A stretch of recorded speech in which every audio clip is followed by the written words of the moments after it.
Chers amis, bienvenue pour cette nouvelle chronique KTO. En cette année électorale, nous sommes abreuvés de chiffres, de statistiques, de sondages même. Et au mois de janvier, une statistique a pu paraître ou passer inaperçue.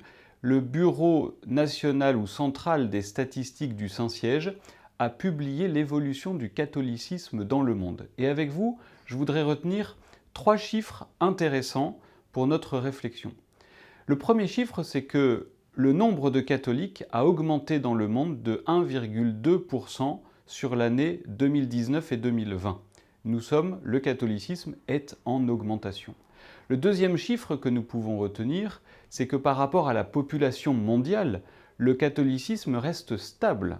Il est à 17 ou 18% de la population mondiale. Il y a d'un côté une augmentation du nombre et de l'autre une stabilité de la proportion, ce qui veut déjà dire quelque chose. Et puis le troisième point que je voudrais retenir avec vous, c'est que la proportion des catholiques en Europe a, elle, chuté de plus de 21%. Et ces statistiques datent de 2019 et de 2020. Elles ne prennent pas en compte la crise sanitaire que nous avons vécue depuis 2020 avec la Covid-19. Or, nous le savons, les chiffres commencent à remonter. En France notamment, nous avons perdu entre 30 ou 40% de notre pratique dominicale d'une paroisse à l'autre. Cela varie beaucoup, mais les statistiques que publie le Saint-Siège sont sur le nombre de catholiques et pas tant sur la pratique. Or, ces chiffres peuvent nous interroger. Si vous êtes comme moi, vous pouvez peut-être avoir tendance à vous laisser déprimer par ces statistiques plutôt négatives. Il est assez facile de voir le verre à moitié vide plutôt que le verre à moitié plein. Mais au fond, il nous interpelle sur la manière dont nous nous situons par rapport à notre foi et par rapport à l'Église. Est-ce que nous sommes là pour faire chiffre? Est-ce que nous sommes là pour faire du nombre? Ou est-ce que nous sommes là pour faire du sens?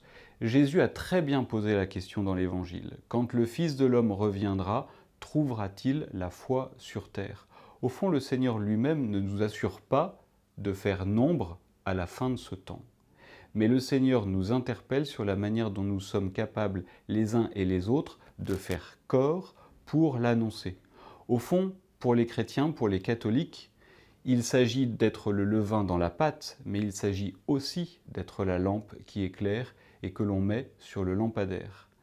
Le rapport à notre pratique a été profondément modifié avec la pandémie, mais il ne s'agirait pas que nous devenions des catholiques individuels. Notre pratique dominicale notamment nous permet de faire corps, nous permet d'être nourris ensemble à la même parole et au même pain, pour ensuite témoigner au monde de notre joie d'être chrétien. Et au fond, toutes ces statistiques, qu'elles soient positives ou négatives, ne nous font qu'une chose, nous engager à suivre plus radicalement le Christ pour témoigner de lui et adjoindre à l'Église de nouveaux enfants.